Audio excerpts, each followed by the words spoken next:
ભોરિયા લોકોને જોવા માટે ભીડ થઈ ગઈ ને પછી બાપુએ કરી હામણી વાળી અને ભાઈ પબ્લિક બધું દોડીને ગયું છે. બાપુ પાસે અમે વિડીયો બનાવવા ગયા ને આશીર્વાદનું કીધું તો બાપુએ અમને આશીર્વાદ મારીને આપી દીધા. બાપુએ ગુરુને માર્યા.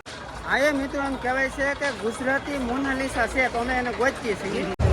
હાલો મિત્રો, નવા વિડીયોમાં ફરી એકવાર તમારું બધાનું હાર્દિક સ્વાગત છે. આજે આપણે એમ કહેવાય છે કે મહાશિવરાત્રિની તૈયારી થઈ ગઈ છે રવેટીની, અને એમ કહેવાય કે કુંભમાં જેટલું પણ ટ્રાફિક નથી એટલું ટ્રાફિક ભાઈ અત્યારે આવી ગયું છે. તો સંપૂર્ણ હું તમને દર્શન કરાવીશ, તો વિડીયોને અંત સુધી જોજો. બાકી ચેનલ ઉપર પહેલી ફેર આવતો તો સબસ્ક્રાઈબ કરી દેજો, વિડીયોને લાઈક કરી દેજો અને શેર કરવાનું જોઈ શકો છો કેટલું ભાવિ ભક્તો એમ કહેવાય કે કુંભમાં મેળામાં હોય એટલું પબ્લિક ભવનાથમાં છે ભેળું થઈ ગયું છે. તો સંપૂર્ણ આ બાજુ જો પ્રવેશ દ્વાર છે, ભવનાથ પ્રવેશ દ્વાર, અને આપણે અત્યારે શરૂઆત કરીએ છીએ અને તમને જૂનો અખાડો તેમજ સાધુ સંતોના દર્શન કરાવવાના છું. તો બહારથી વિદેશી લોકો એમ કહેવાય ભોરિયા પણ દર્શને આવ્યા છે, જોઈ શકો છો તમે કેટલી સંખ્યામાં છે. જુઓ જો આવડાના નસીબ કેવા જોર કરતા હશે. જુઓ મહાકુંભમાં એમ કહેવાય કે વિદેશી લોકો આવેલા છે, 6-7 જણા છે, જોઈ શકો છો.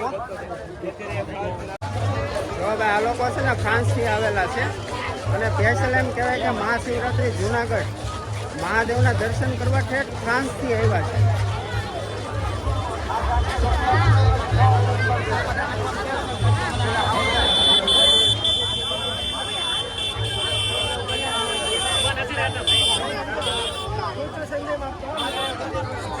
આ લોકો છે ને દર્શન કરવા જાય છે, ભૂરિયા લોકો છે એ દર્શન કરવા જાય છે. જો એક ગાઈડ છે આરે, જુઓ દર્શન કરી રહ્યા છે, ફોટા ને પાડે છે. જુઓ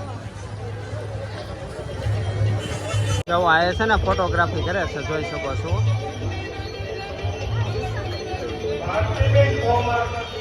જો એક છે ને સાથે ગાઈડ પણ રાખેલો છે.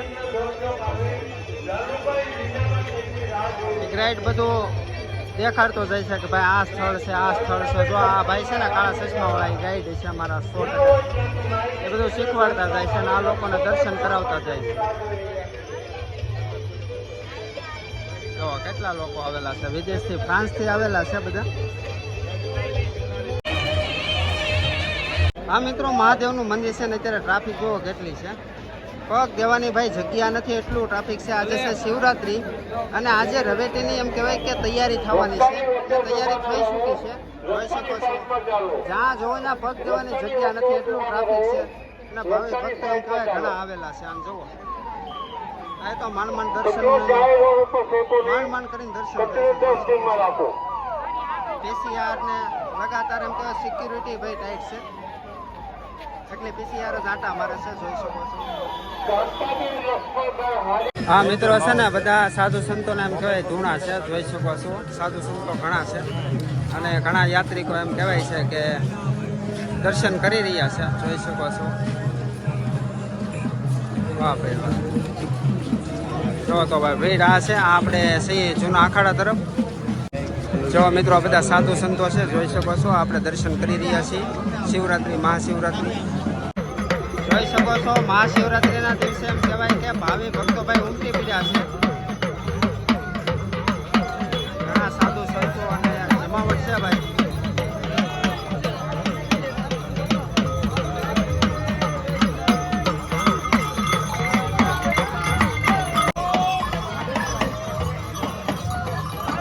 હા મિત્રો, આપ દર્શન કરી રહ્યા છો બધા સાધુ સંતોના, જોઈ શકો છો. જય ગિરનારી, જય ગિરનારી. ભાઈ ખરેખર સાધુ સંતોનું ઉતારવું એટલે બહુ રિસ્કી છે. માથું ખીજાઈ ગયા હોય તો નકામું થાય. મારે સાધુ સંતો બધા છે ને ગરમ મિજાજ ના હોય.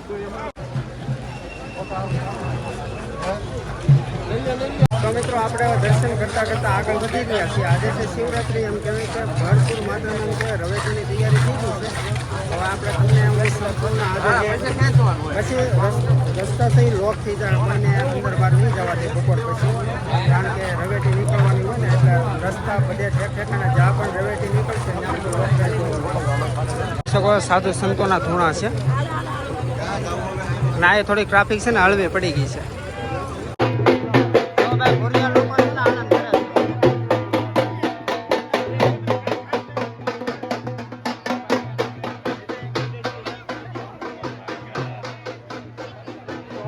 ભોરિયા લોકોએ સાઈનલા કર્યા જો.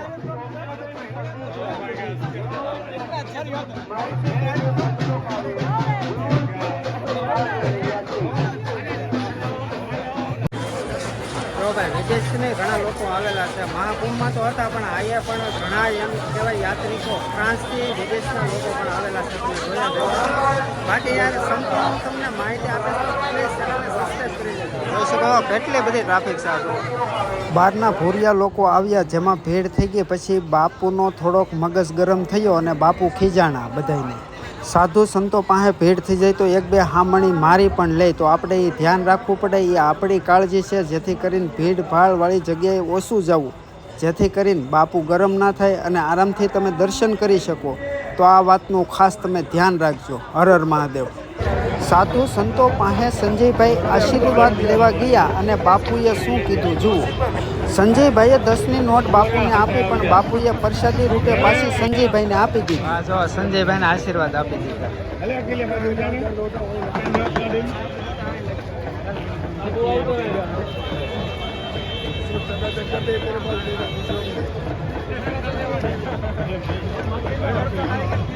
સંજયભાઈએ કીધું કે એક ફેરો આશીર્વાદ દઈ ગયો. પછી બાપુએ મારીને આશીર્વાદ દઈ દીધા. બાપુએ ગુરુને માર્યા નથી ભાઈ, પ્રસાદી इधर दर्द हुआ तो मैंने बोला हाँ, तो जहाँ दर्द होता है वहीं लगता है, वो लगता है वहीं दर्द होता है, ऐसा बापू ने बोला. આ મિત્રો એમ કહેવાય છે કે ગુજરાતી મોનાલિસા છે તો અમે એને ગોચીએ છીએ. ઘડી જાય એવી તમને દેખાડીએ. Same to same copy to copy. તમે કહી નહીં શકો કે આ મોનાલિસા.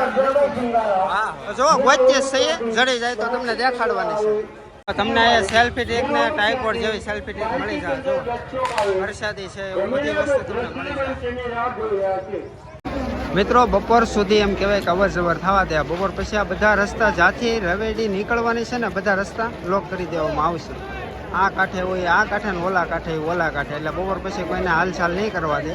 તો બપોર સુધીના દર્શન મહાશિવરાત્રિના અને કાલના વ્લોગમાં તમે મહાદેવના દર્શન ન કર્યા હોય તો કરી આવજો. ચેનલ ઉપર વિડીયો અપલોડ થઈ ગયો છે મરઘી કુંડનો બેયનો, તો એ થોડું ચેક કરી આવજો.